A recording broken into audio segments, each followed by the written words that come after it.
বাগেরহাটে ঘূর্ণিঝড় রিমালের আঘাতে জলোচ্ছ্বাসে বাঁধ ভেঙে প্লাবিত হয়েছে লোকালয়। এ নিয়ে আরো জানাতে বাগেরহাট থেকে যুক্ত হচ্ছেন সহকর্মী এস সোহান। সোহান, আপনি কিছুক্ষণ আগে আমাদের জানিয়েছিলেন যে বাঁধ ভেঙে যাওয়ায় জেলা অন্তত 35,000 ঘেরের মাছ ভেসে গেছে। আর্থিক ক্ষতির মুখে ঘের মালিকরা রয়েছেন, এখন তারা কি বলছেন আসলে? লিনিয়া, আপনাকে ধন্যবাদ। আপনি যেমনটি বলছিলেন, এই যে ঘূর্ণিঝড়ের প্রভাবে বাগেরহাটে কিন্তু 35,000 মৎস্যঘের ক্ষতিগ্রস্ত হয়েছে। আসলে বাগেরহাট একটি উপকূলীয় জেলা এবং এখানকার যে মাছ চাষিরা আছেন তারা নানান রকম আর্থিক সংকটের মধ্যে কিন্তু তারা বসবাস করে এবং এর বেশিরভাগ মানুষই কিন্তু ঋণ করে টাকা নিয়ে কিন্তু ঘেরে মাছ ছাড়েন এবং মাছ চাষ করে থাকেন। আসলে আর 5 থেকে 10 দিন বা 15 দিন পরে কিন্তু বেশিরভাগ ঘেরের বাগদা চিংড়ি বিক্রি করার কথা ছিল, কিন্তু এই মুহূর্তে যে ঘূর্ণিঝড়ের প্রভাবে মাছগুলো ভেসে যাওয়ায় তারা খুবই বিপাকে পড়েছেন। আমরা চাষিদের সাথে কথা বলেছিলাম, তারা আমাদেরকে জানিয়েছেন যে অনেকেই নিঃস্ব হয়ে গেছে, লাখ লাখ টাকার ক্ষতি হয়েছে। আসলে এই ক্ষতি কতদিনে চিংড়ি চাষিরা পোষাতে পারবে সেই বিষয়টি আসলে কিন্তু নির্দিষ্ট করে বলা যায় না। আমরা বাগেরহাট যে জেলা মৎস্য কর্মকর্তা AHM রাসেল রয়েছেন, তার সাথে আমরা কথা বলেছিলাম।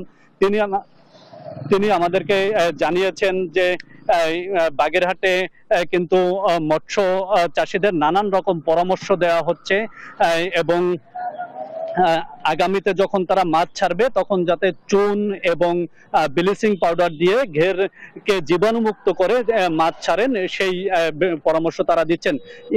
এছাড়াও যারা ক্ষতিগ্রস্ত মৎস্য চাষী রয়েছেন তাদের কোনোভাবে ক্ষতিপূরণের আওতায় আনা যায় কিনা বা তাদেরকে কোনোভাবে আর্থিক সহযোগিতা দেওয়া যায় কিনা সেই বিষয়টির কথাও কিন্তু মৎস্য অধিদপ্তর চিন্তা করছেন। এছাড়া দর্শক, আপনাদের আরেকটি বিষয় জানাতে চাই, সেটা হচ্ছে আমাদের এই যে বাগেরহাটে কিন্তু জলোচ্ছ্বাসে ব্যাপক ক্ষয়ক্ষতি হয়েছে এবং জেলা প্রশাসনের পক্ষ থেকে ইতিমধ্যে ক্ষতিগ্রস্তদের কিছু সহযোগিতা করা শুরু করেছে। আমাদের বাগেরহাটের জেলা যে ত্রাণ ও পুনর্বাসন কর্মকর্তা মাসুদুর রহমান, তিনি আমাদেরকে জানিয়েছেন বাগেরহাটে বিভিন্ন উপজেলায় 19 লক্ষ নগদ টাকা দেওয়া হয়েছে এবং 335 মেট্রিক টন চাল দেওয়া হয়েছে দুর্গত মানুষের সহযোগিতার জন্য। এছাড়া গোখাদ্য এর সহযোগিতার জন্য 10 লক্ষ টাকা বরাদ্দ দেওয়া হয়েছে এবং দুর্যোগ ব্যবস্থাপনা যে অধিদপ্তর রয়েছে সেখানেও বাগেরহাটের যে দুর্গত মানুষদের কষ্টের কথা সেটি জানানো হয়েছে এবং দুর্যোগ ব্যবস্থাপনা অধিদপ্তর থেকে স্পেশালি বাগেরহাটের জন্য 500 প্যাকেট শুকনো খাবার কিন্তু দেওয়ার কথা বলেছে এবং সেটা হয়তো আজকে বিকাল নাগাদ বাগেরহাটে পৌঁছালে জেলা প্রশাসনের পক্ষ থেকে দুর্গত মানুষদের কাছে পৌঁছে দেওয়া হবে। এছাড়া বাগেরহাটে কিন্তু বেড়িবাঁধ ভেঙে লোকালয় প্লাবিত হয়েছে। পানি উন্নয়ন বোর্ডের তথ্য অনুযায়ী বাগেরহাটে মোট 12 কিলোমিটার বেড়িবাঁধ ক্ষতিগ্রস্ত হয়েছে। এর মধ্যে বিশ্ব ব্যাংকের অর্থায়নে নির্মিত শরণখোলায় যে টেকসই বেড়িবাঁধ সেখানেরও কিন্তু ব্লক ধসে গেছে। মোটামুটি বাগেরহাট থেকে এই ছিল আমার কাছে ঘূর্ণিঝড় রিমালের সর্বশেষ। সোহান, অসংখ্য ধন্যবাদ আপনাকে।